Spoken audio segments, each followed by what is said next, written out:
L'info écho avec Capital.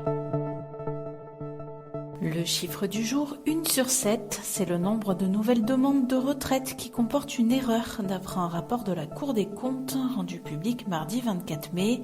Et une mauvaise nouvelle pour les nouveaux retraités, dans les 3/4 des cas, ces erreurs sont commises à leur détriment et le calcul de leur pension est moins élevé. Les magistrats financiers alertent aussi sur les retards dans la mise en place de majoration pour la pension de réversion et le minimum de pension. Au 31 décembre 2021, 1,4 million de majorations étaient en attente de paiement, ce qui représente une somme de 0,6 milliard d'euros. Plus d'infos sur notre site. Le coup de gueule du jour est poussé par les clients des fournisseurs d'énergie qui n'ont jamais été aussi nombreux à s'adresser au médiateur national de l'énergie. Cette autorité publique indépendante a classé les fournisseurs en fonction du nombre de litiges observés avec leurs clients.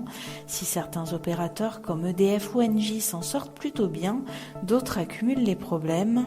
Services clients défaillants, délais de réponse interminables ou encore facturation abusive, les griefs sont nombreux.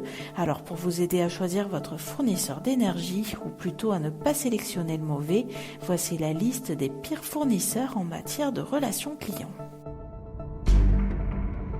L'info pratique Capital concerne les travailleurs qui ont touché de l'intéressement ou de la participation en 2021, ainsi que ceux qui ont débloqué les droits acquis sur leur compte épargne-temps cette même année.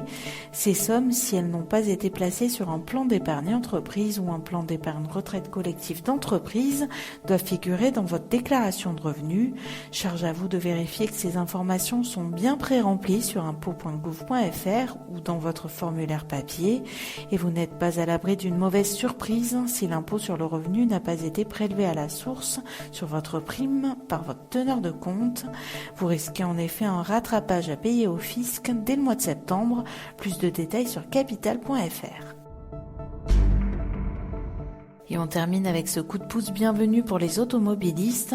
Pour faire face à la hausse des prix des carburants, le PDG de Total Energy, Patrick Pouyanné, a annoncé mercredi lors de l'Assemblée générale du groupe que la ristourne de 10 centimes sera reconduite tout l'été.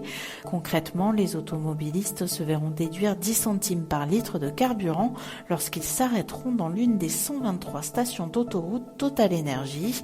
Une remise qui sera effective dès le premier litre d'essence ou de gazole acheté et sans limite de montant. C'était l'info écho avec Capital.